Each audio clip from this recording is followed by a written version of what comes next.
Hey YouTube world, it's me Coco, and I just randomly decided to make a video, right? Because it has been a minute, and though I recently uploaded my Sheen video, it wasn't really a video that I wanted to upload, but I did it because I was told by the universe to upload it. But today I'm going to talk about something that I feel like is a good topic to talk about, right? Okay, so I know I said that I was going to share my journey with you all, but I'm gonna be honest. It's really hard to really share these hard aspects of my journey because, you know, who wants to really show them being, vulnerable and really weak on a big scale? Like, I don't mind being vulnerable with my circle, right? My village or whatever, right? But to be vulnerable on a big platform that I can't control, like YouTube, is really kind of hard for me, right? So that's why I haven't really been able to really post my journey because, again, I'm still going through ups and downs. Like, literally, I just got over a down moment today. Okay. But, anyways, I wanted to talk to you all about astrology, right? So, y'all know I've been into human design and I've been into astrology lately. So, I'm about to go over some things with my natal chart, right? Um, so I had like it's so interesting how astrology really tells so much of your life. Like it really don't make no sense, right? So, okay, I use Vedic and I use tropical. I always switch between the two, okay? So Vedic is also known as Sadril, or how do you pronounce it? I say Sidereal, that's how they say it. So you'll hear them say Sidereal, Sadreal, or Vedic, and then tropical is also known as Western, right? So, of course, I started off with tropical astrology because us in America, that's what we use, tropical astrology. Then I got into Vedic astrology because I have somebody who really gave me a good reading of my Vedic chart or whatever, right? So, anyways, I have this problem, or I had this problem with a stalker, right?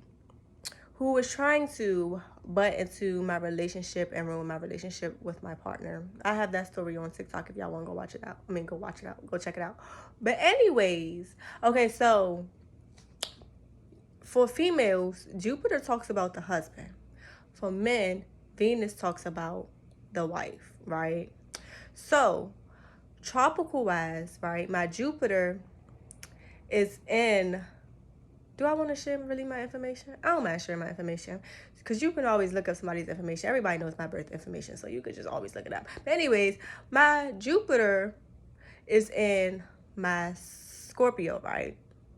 And that means that I will be with someone who is really obsessed with me, and they will be obsessed to the point where whoever takes interest in them will be obsessed with me as well. Right? So my partner tells me all the time that he is obsessed with me. No, he is not like crazy obsessed with me. He doesn't stalk me. He doesn't blow up my phone. He is not that crazy obsessive, that toxic obsessive type. He's just, wants to tell me how much he loves me and shit like that, right? Sorry, my throat itch. Getting over a cold. But anyways, right? So then his Venus place, I'm not going to put his information out there, right? But his Venus placement is in a sign which talks about how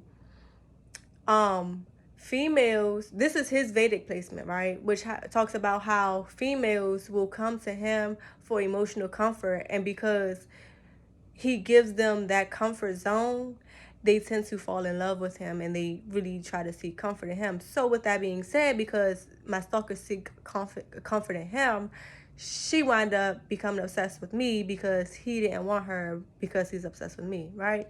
So then also talking about 12th house placements, right? I have the 12th house stellium in my Vedic chart, right? And that talks about how people really become obsessed with you and really become stalkerish. Like this girl really put up to my house and all that shit, right?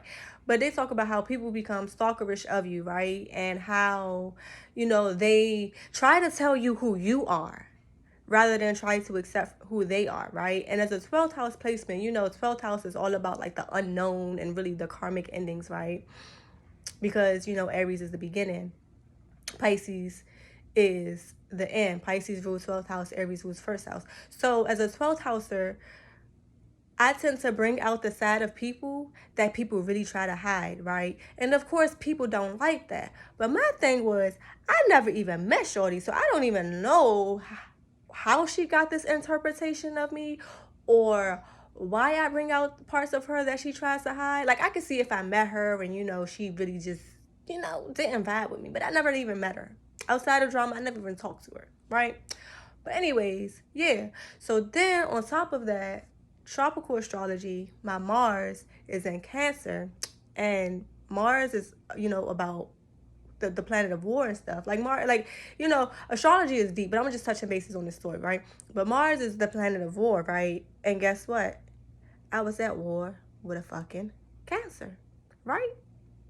Exactly. So astrology really was like, I'm over here, you know, not wholeheartedly believing her, but at the same time, because I've had issues in my relationships in the past, I didn't wholeheartedly believe him. And then astrology told me the whole fucking truth. So, and the sad part, y'all, is that she's still going around claiming this man after the fact that the truth is already out there and it's proven that it's the truth. Like, I really don't understand. Okay. So then also too, to talk about astrology again. So in my tropical astrology, right, I have a 8th house stellium.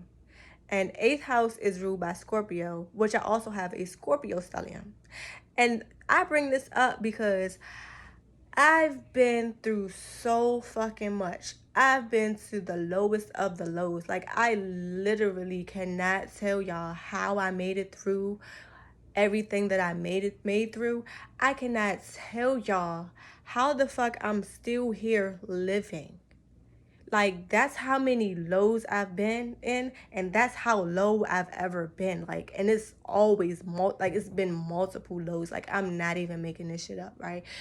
Because Scorpio, and also too, Pluto, which is ruled by Scorpio, is also in Scorpio. So a lot of scorpionic energy, right? But that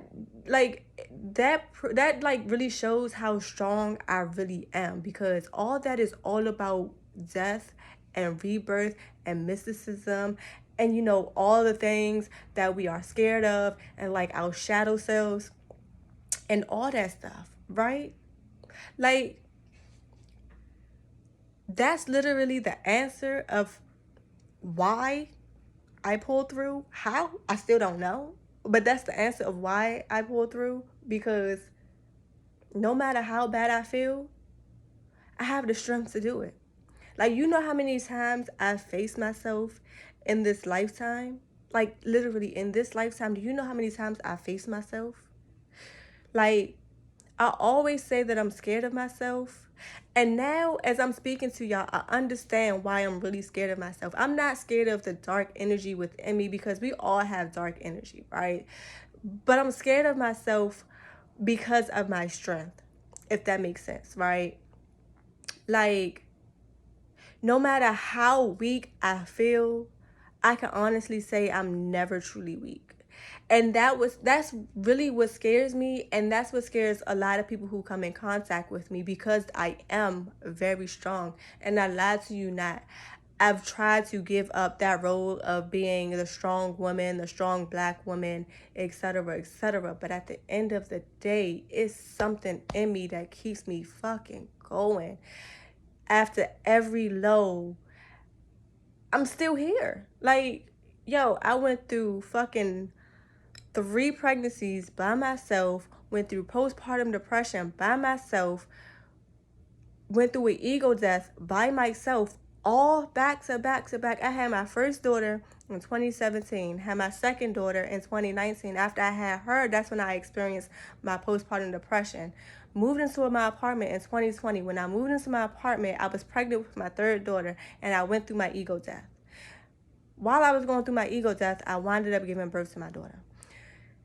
Yo, that's a lot of shit on one person. And this is I'm gonna be vulnerable right here, right now. so many times I really wanted to commit suicide. And I'm gonna be honest, I really tried so hard to commit suicide. And for some reason, I'm still fucking here. And as y'all can see, I'm still strong. I'm still vibing. I'm still really living. I'm still being an amazing mom to my children and all that. And that's really what scares me, because it's like, how can I go through all of this by myself? All of this transformation, all of these deaths, all of this heavy energy by myself, all of this darkness by myself, and still make it out not only alive, but fucking vibrant. Like, do y'all see how vibrant I am right now? Literally today, the past few days, I was hitting another low. I'm like, yo, what the fuck am I going to do about everything that's going on in my life right now? And today, everything worked itself out and everything is back on track. But it's like, yo, I really be going through so much and so many transformations, like back to back to back to back to back. And I'm still here and I'm still strong and I'm still vibing. You know, astrology is such a beautiful thing, and I really recommend y'all getting into astrology.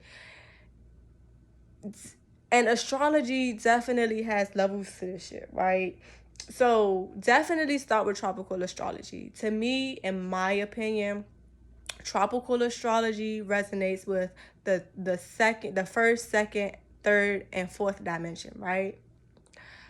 The Vedic astrology uh, goes well with the fourth, fifth, sixth, and even seventh dimension, right? And then the Vedic with 13 signs go well with the higher dimensions, seventh, eighth, ninth on up, right? And then the higher you go, also human design, right?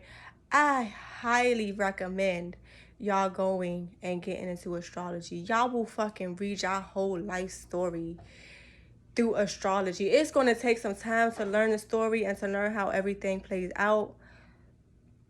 But I guarantee you, it's worth the time and the energy that you put into it, because astrology has definitely eased my mind a whole lot. Like, a whole lot. Like, I can't even really begin to explain. Like, I've tried to explain, of course, clearly. But, yo, astrology is really lit. Like, when you're on the journey to self-discovery, astrology is definitely a good ass starting point. And I must say, well, I'm not even going to add that. Just start with astrology, right?